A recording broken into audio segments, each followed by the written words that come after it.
বার্ধক্য ভাতা, বিধবা ভাতা এবং প্রতিবন্ধী ভাতার জুলাই মাসের ১৫০০ টাকা কবে থেকে দেওয়া হবে? কারা কারা এই টাকা পাবে, কারা কারা এই টাকা পাবে না?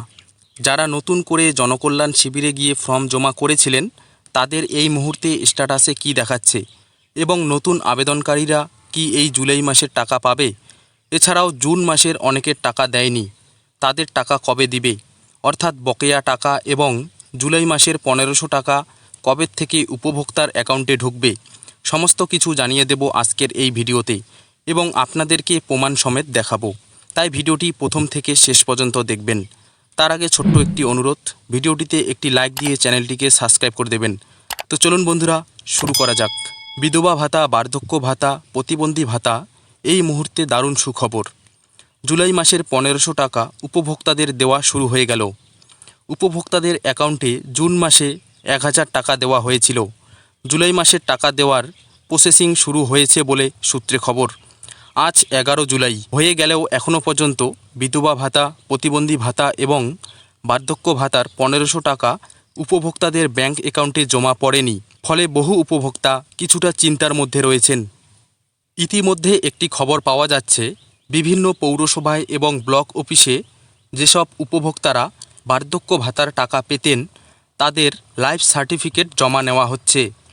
তবে যারা ইতিমধ্যে ফর্ম জমা করেছে, নতুনভাবে তাদেরকে লাইফ সার্টিফিকেট জমা দিতে হবে না। জুন মাসে উপভোক্তাদের ব্যাংক অ্যাকাউন্টে ১,০০০ টাকা করে দেওয়া হয়েছে।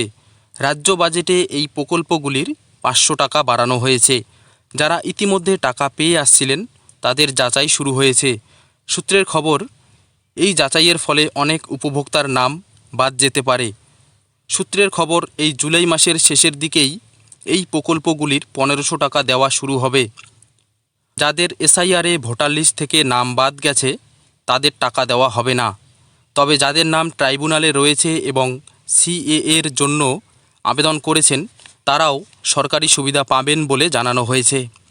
তৃণমূল সরকার থাকাকালীন বিধবা, বার্ধক্য, প্রতিবন্ধী ভাতাসহ আরও কিছু প্রকল্পের জন্য www.joybangla.wb.gov.in ছিল। বর্তমানে ওই ওয়েবসাইট পরিবর্তন করে নতুন ওয়েবসাইট তৈরি করা হয়েছে। এই ওয়েবসাইটে পুরনো সব ডেটা ট্রান্সফার করা হচ্ছে। যে সমস্ত উপভোক্তারা দুয়ারে সরকার ক্যাম্প, বিডিও অফিস বা পঞ্চায়েত অফিসে গিয়ে ফর্ম জমা করেছিলেন তাদের অনেকের স্ট্যাটাস চেকে ভেরিফাই দেখাচ্ছে, আবার অনেকের নো রেকর্ড ফান্ড দেখাচ্ছে। এই উপভোক্তাদের আধার কার্ড, ভোটার কার্ড, ব্যাংকের পাসবই, অ্যাপ্লিকেশন রিসিপ্ট নিয়ে বিডিও অফিসে যোগাযোগ করতে হবে। অফিসের আধিকারিকরা অ্যাপ্রুভ করে দিলেই আগামী মাস থেকে টাকা পাওয়া শুরু করবেন। দেখা গেল অন্নপূর্ণা যোজনার অনেক উপভোক্তার অ্যাপ্রুভ দেখা সত্ত্বেও শুধুমাত্র ব্যাংক অ্যাকাউন্টের সাথে ডিবিটি লিঙ্ক না থাকায় টাকা পায়নি। তাই অফিস থেকে প্রত্যেক উপভোক্তাকে ব্যাংক অ্যাকাউন্টের সাথে ডিবিটি লিঙ্ক করে নেওয়ার জন্য বলা হয়েছে। সমস্ত কিছু থেকে মনে হচ্ছে জুলাইয়ের শেষের দিকে টাকা দেওয়া শুরু হতে পারে। তবে এটা কোনো সরকারি ঘোষণা নয়, সম্ভাব্য একটা তারিখ। তবে খুব শীঘ্রই সরকার ঘোষণা করে দিতে পারেন।